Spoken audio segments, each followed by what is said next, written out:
After earning a master's degree in couples marriage and family therapy, working with couples and families for years, and going through more relationship books, workshops, and retreats than I can count, I want to share with you the most common mistakes couples make that erode their relationship satisfaction and decrease the chances that they will make it long term. I'm Jennell Elias. I focus on helping couples with high demand lives avoid feeling like distant roommates, restore or increase intimacy, and build growth that actually lasts. The first and one of the biggest mistakes someone in a long-term committed relationship makes is playing the comparison game. From movies and TV shows to social media, video games, fantasy books, and music, we have a lot of messages coming at us 24/7, catering to modern ideas of the ideal partner, specifically formulated to keep us hooked. These fictional characters are always in top-notch shape, though they never work out, know exactly what their partner needs at all times without having to ask and without ever asking for any of their needs met in return, and magically show up at just the right moment to save the day or just to put a smile on your face. Naturally, this sets up our very real, flawed partners for failure when compared to this unrealistic perfection. But even if we know better than to compare our partners to a fictional character, a more subtle version of this mistake is to compare them to other very real people that we know. Without even stopping to realize it, we could easily compare something we don't like about our partner with a contrastingly positive quality about a neighbor, friend, or coworker, and then look back at our significant other with a smidge of disappointment, wondering why they're not more like that. Comparing what our partners lack by looking at what others have going for them will always lead to feeling less happy with our choice in romantic partner and sparks the beginning of us pulling away from them, even if it's just a teensy bit this one time. It's one of the more sinister causes to someone slowly falling out of love and the relationship drifting apart, because it's so subtle and the small moments really add up in our hearts and minds. It's especially deadly to a relationship when we're going through moments of weakness, like right after an argument when we're already not thinking the most positive things about them. Then along comes this other person who has not had a chance to hurt us in the same way and whom we haven't gotten to know well enough yet to see their negative side.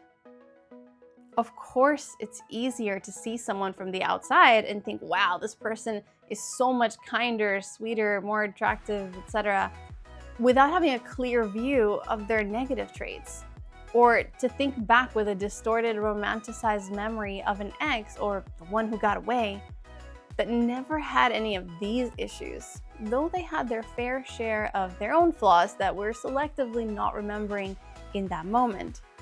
No matter how you look at it, comparing the negative things about the person by your side with positive stuff about anyone else is simply a losing game.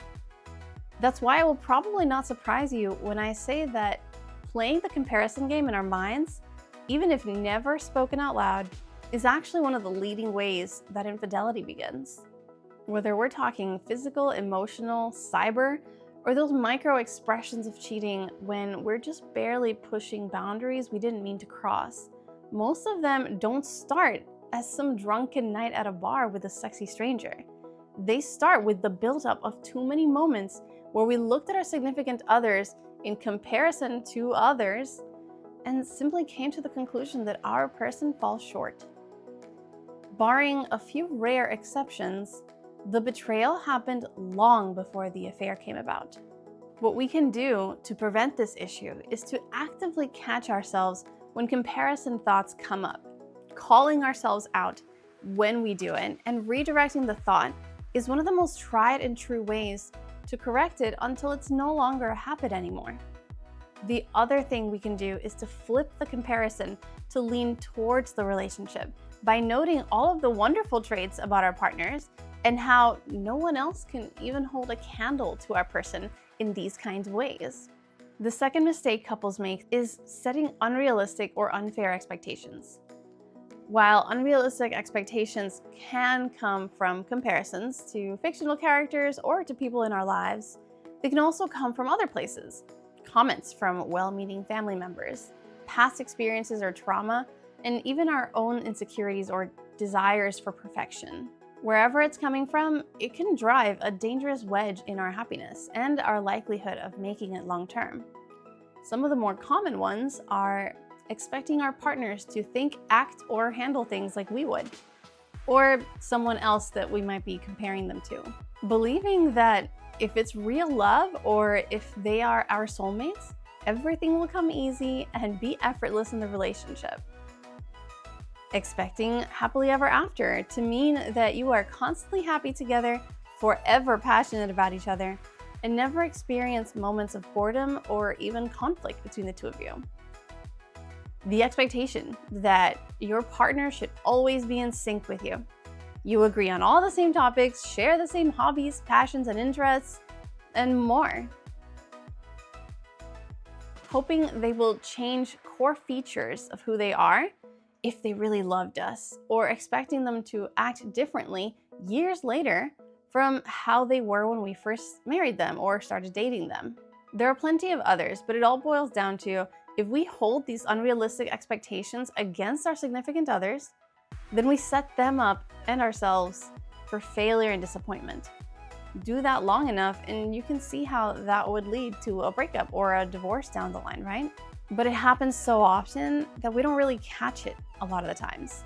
Talking to a friend of mine just the other day, she said to me, I just don't understand why it's so difficult to get him to just tell me about his day when I'm constantly telling him every little detail about mine.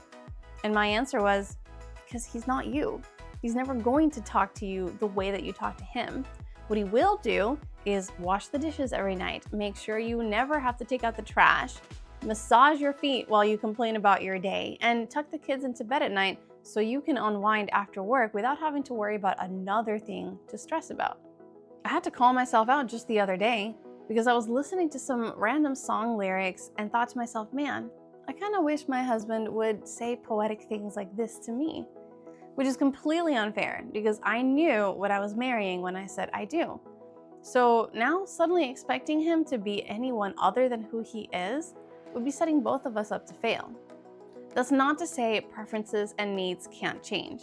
If I found that now, 10 years later, I have become the kind of person that really would appreciate being told more romantic, poetic things, and it turns out I actually kind of do need that from a partner, then I should be having that conversation with him from a more fair angle of expressing this newly developed need in me and brainstorming with him how we can go about meeting that need. Not by him changing who he is, but maybe I would be okay if he read some love poems and borrowed some of their lines to use on me from time to time, or some other compromise that would work for both of us. Even then, it wouldn't be about holding him to an unfair or unrealistic expectation that he would fail to meet more often than not.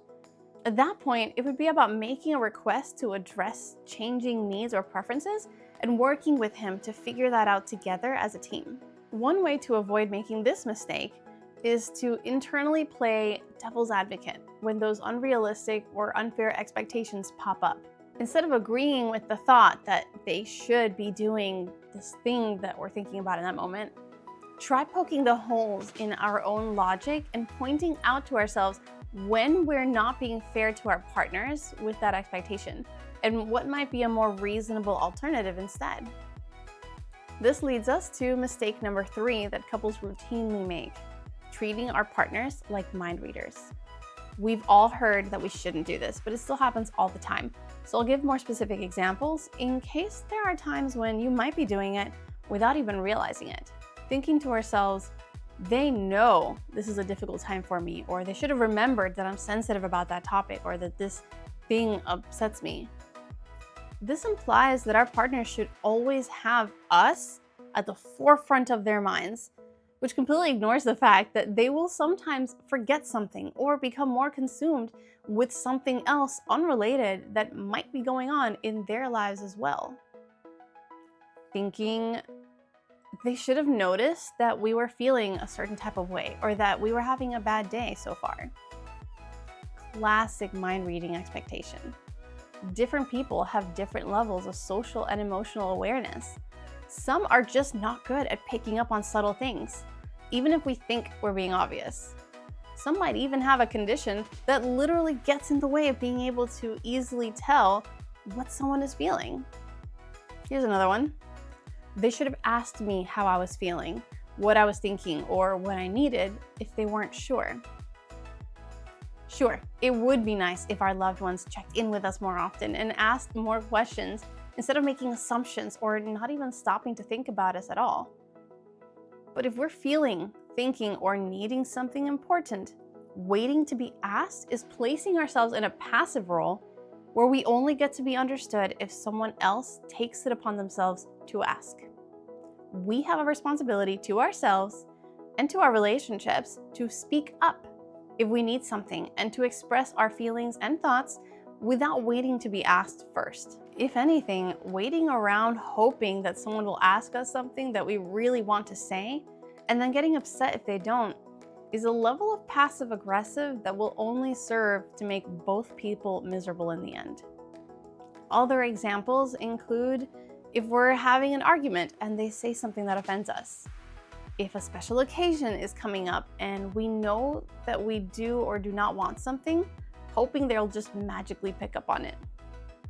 I've had special days coming up where I knew I wanted a special gift or a certain activity, and I've let him know what I wanted. Other times, I told him, you know what?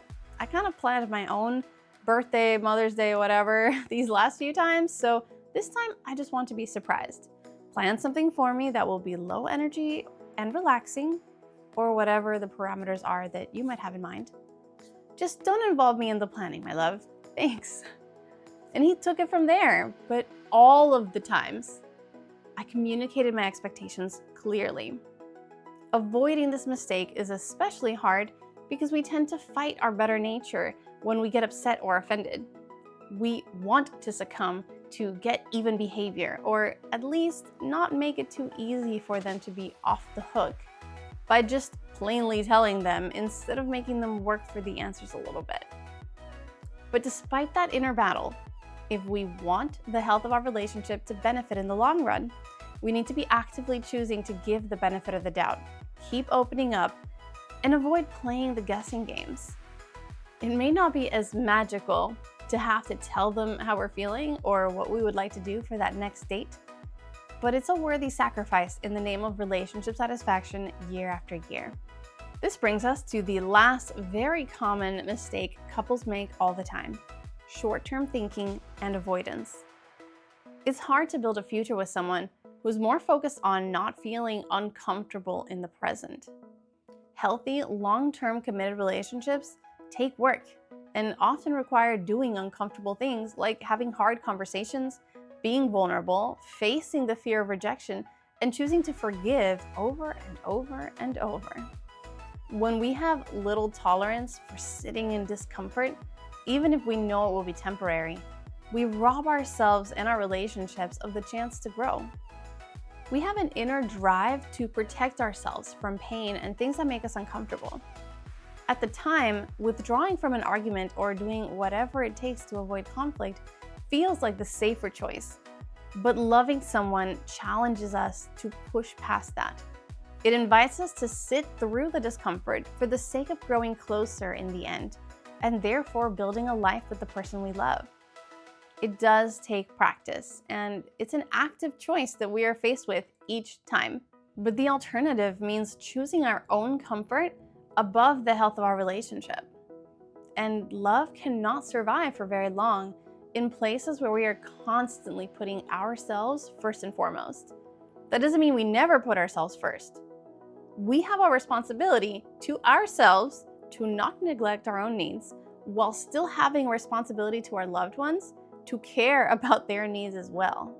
The best way to push past short-term thinking and avoidance is to remind ourselves, especially when we're experiencing conflict in our relationships, that the goal is for us to be closer, healthier, and stronger as a couple long-term. Then pushing ourselves to take the harder path of working through the things and having the difficult conversations, even if it means temporarily being uncomfortable. It will be worth it in the end. If any of these common mistakes resonated with you, I hope you're able to start making corrections so that you defy the statistics and build the kind of life together that you both deserve. What do you think? Are there any others that you feel should be added to the list?